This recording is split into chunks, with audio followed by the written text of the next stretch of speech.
Sara María Aldrete Villarreal, originaria de Matamoros, Tamaulipas, nació el 6 de septiembre de 1964. Es una antropóloga y asesina en serie conocida como la Madrina o la Narcosatánica. Formó parte del grupo sectario de narcotraficantes conocidos como los Narcosatánicos, que realizaron asesinatos rituales en Matamoros. Actualmente cumple su condena en el penal de Tepepan en la Ciudad de México, y en el año 2020 buscó sin éxito su libertad condenada a estar bajo vigilancia permanente. Seguro la conoces por la serie de La Narcosatánica que se estrenó en HBO, pero ¿cuál es la historia real?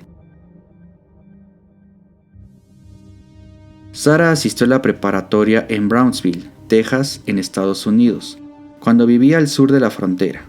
Obtuvo el estatuto de residente extranjera para poder asistir a la Universidad de Texas Southmost. Sus compañeros la conocían como una buena estudiante. Estudió educación física, preparándose para transferirse a la universidad para obtener una certificación de docente. En el proceso, Adolfo de Jesús Constanzo, de origen cubano, era conocido como el Brujo, líder de una secta, le presentó la santería. Él le dio el sobrenombre de la Madrina y le inició en su culto, que era un conglomerado de la santería, el ritual guerrero azteca y el palo mayombe, con sacrificios de sangre. Además, manejaba una operación de tráfico de drogas hacia Estados Unidos. Constanzo asaltaba sexualmente, asesinaba a traficantes de drogas y utilizaba las partes de sus cuerpos para ceremonias de sacrificios rituales en un viejo almacén cerca de Matamoros del cual Sara era cómplice. Muchas de las partes de los cuerpos de sus víctimas eran cocidas en una olla grande llamada enganga. Los asesinatos se hicieron más frecuentes y llamó la atención cuando el turista estadounidense Mark J. Kilroy, estudiante de la Universidad de Texas en vacaciones de primavera, fue secuestrado. Al ser detenido, Serna le indicó a las autoridades dónde se encontraba el centro de operaciones del grupo, y ahí fueron recuperados 13 cuerpos mutilados que se encontraron en una fosa común, y que supuestamente fueron utilizados para realizar rituales que los protegerían de ser detenidos o atacados por sus enemigos. Los seguidores del brujo pensaban que estos rituales incluso les permitían ser invisibles. Pero en ese momento, tanto Sara como otros miembros del grupo lograron escapar.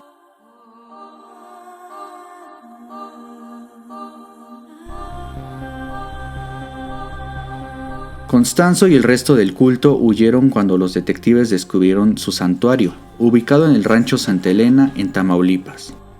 Encontraron cabello humano, cerebros, dientes y cráneos en el sitio de los asesinatos. También se encontraron otros objetos como un caldero de hierro con marcas de sangre, palos de madera y machetes. De acuerdo con Infobae, Aldrete fue detenida después de David Serna, un miembro del grupo criminal que fue encontrado transportando un cargamento de droga y un caldero con restos de sangre del hombre estadounidense que había sido reportado como desaparecido.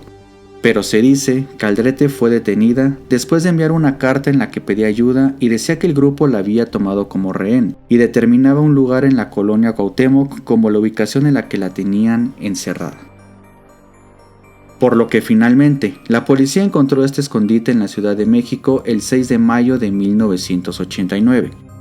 Después de un tiroteo, Constanzo y uno de sus cómplices fueron asesinados supuestamente por otro de sus miembros.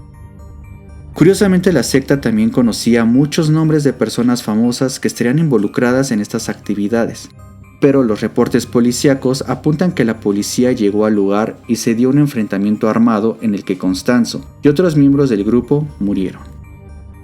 Pero Sara, de 28 años, sobrevivió y fue acusada de reclutar personas para unirse a los narcosatánicos y de haber jugado un papel activo en los asesinatos y los rituales.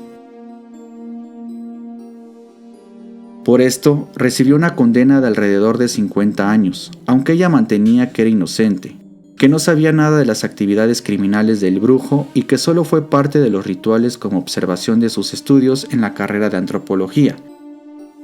En el tráiler del documental, ella indica que era una simple aprendiz del brujo, a quien admiraba por la conexión e influencia que tenía con las personas. A 31 años de los crímenes de los narcosatánicos, Sara ha pasado la mayor parte de su juventud recluida y ha definido su inocencia a lo largo de su recorrido por diversos centros penitenciarios del país. En prisión, escribió el libro Me dicen la narcosatánica, donde cuenta la historia desde su óptica.